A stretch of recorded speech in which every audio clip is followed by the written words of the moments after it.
Welcome back to the Super Show. Last hour here, last hour of 4 already. And we're going to kick it off with a pretty good guest, I'd say, Paul Golla of Bakersfield High School. Thanks for being here. Thank you. And is this year number 11 for you? 11. I was going to say 10, but shoot, it's 11. Yeah. Hard to believe, but God, it's been so much success for you. It's been a great ride, I'm sure. It's been fantastic. I'm very, very blessed to be here.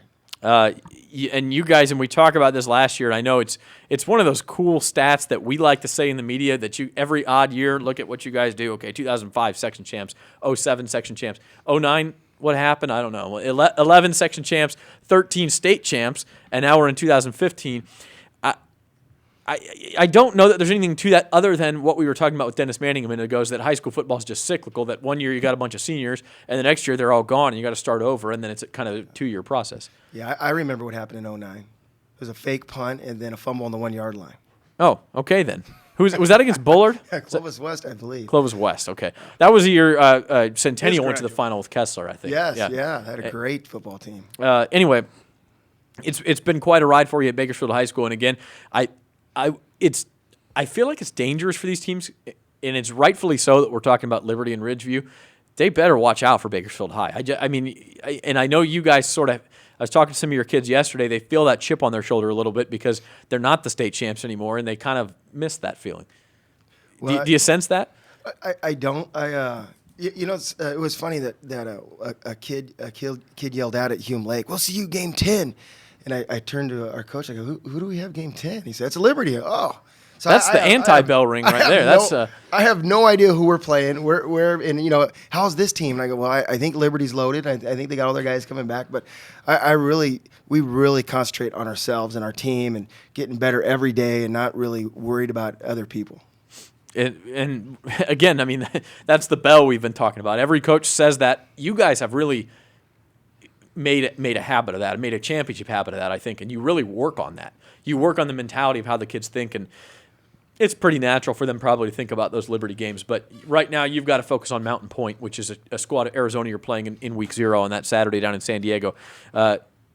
Let's talk about that experience as far as you did it with Timpview a couple of years ago, Mission Viejo, and that started an undefeated season for you. How special of an experience is it to go out of town, an overnight type trip, play on a Saturday, a showcase game? What does that do for you and the kids in the program? For the program, it's exposure. It's an Under Armour a game, and it's gonna be on. I guess it's on TV. I don't know how big of a broadcast, but it's exciting. It's exciting that Under Armour would call us and think that much of us to invite us in that showcase. What do you know about Mountain Point? They are a fantastic football team. They beat Bishop Gorman 2 years ago when they won their state title. That says everything you need to know right there. They're big, they're fast, very well coached.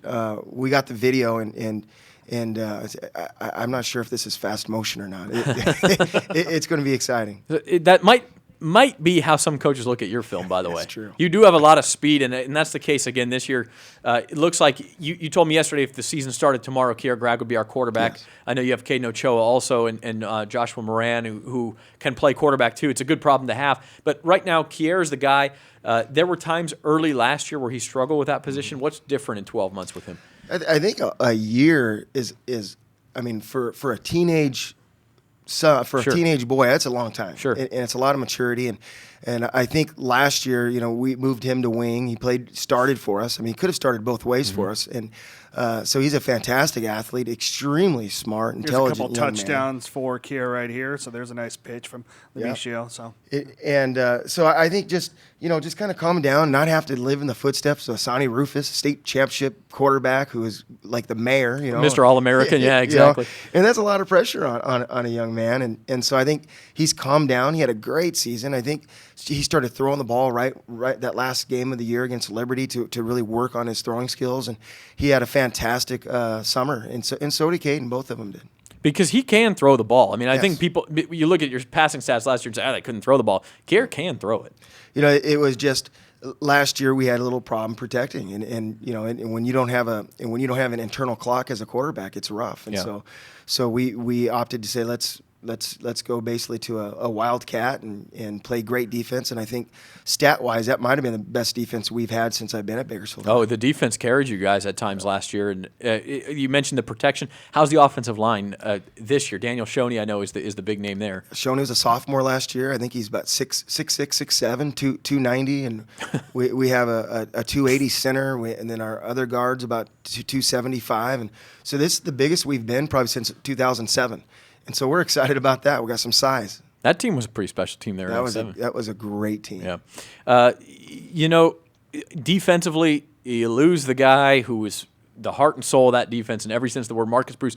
I still remember him coming in the Valley title game as a freshman and playing, well, that would have been, I guess, 2011, and really playing a whale of a ball game. And then he was the mainstay on that defense for 4 years. You told me yesterday, I miss hearing his voice. I mean, it's like, where did he go, you know? It's so lovely. He's so lovely. He's the guy, you get up and you give a big speech and you're fired up. And when you're done, he raises his hand and just says, "Hey, coach, is there supposed to be a full moon tonight?" You just miss him. He's just a special kid. And I'm going to go watch some Sac State football just so I can go see Marcus again. absolutely. And then keep your eye out for Jeremiah Reddick, too. Oh, yeah. But anyway, Tyler the point Mateer, is, a guy that you played against, he's up there too. You remember him from Del Oro? Yes. Yeah, he's on that team. the point is Marcus is gone now. Yes. And somebody's got to fill that role of, maybe not the oddball role, but the leadership role and the role of the guy who tackles everybody when nobody else does. So what's going on with the linebacking crew and really for you guys? I'd say linebacker, front six. Is what you call it. Well, we protect that guy. The middle linebacker we protect. The other guys are flying around. They got jobs to do, and they're making big plays. But the two guys in our football program that should make all the tackles, middle linebacker and free safety, right up that middle. And so right now, if we win a game, it'd be Tyson Reed. Tyson Reed's a big kid. He's probably 6'1", about 215, 220. Runs really well. Started for us in the front six last year, but not as the middle linebacker. If Bruce ever went down, he would have been the starter. So he got all the reps in practice at that position, but we started him somewhere else. So it's not like he's a rookie.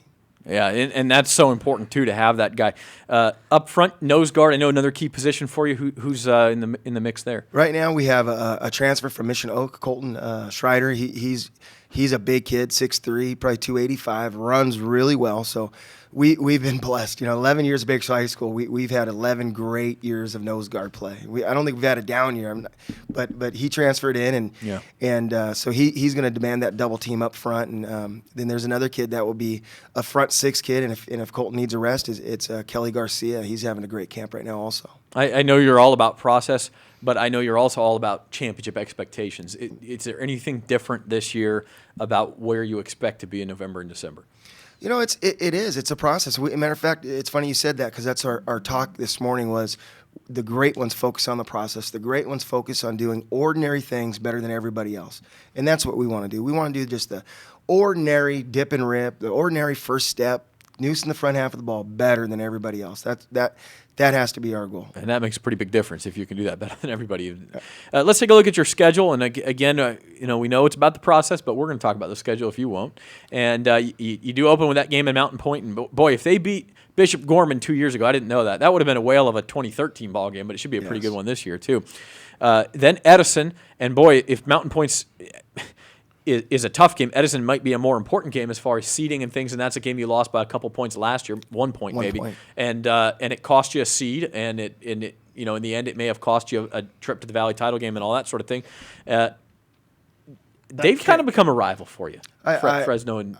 I love Edison's coaching staff. They do such a great job, and they do they Matt coach Johnson, for the right reasons. They love their kids and want their kids to have a great experience. So, seeing them win the Valley, I was kind of sad that a Bakersfield school didn't win it, but seeing them win it, I was very happy for them. And Crenshaw and Salesian, a couple of Los Angeles schools you took care of last year, kind of have the reverse. Got to go to Crenshaw this year, and they were real young last year, so they should be a lot better. Yeah, and it's we got two Los Angeles teams right in the bat. It's going to be great exposure for our kids, and two Crenshaw, who has a great, rich tradition, and then L.A. Salesian, who wants to start that tradition. A private school had a couple Division I kids last year.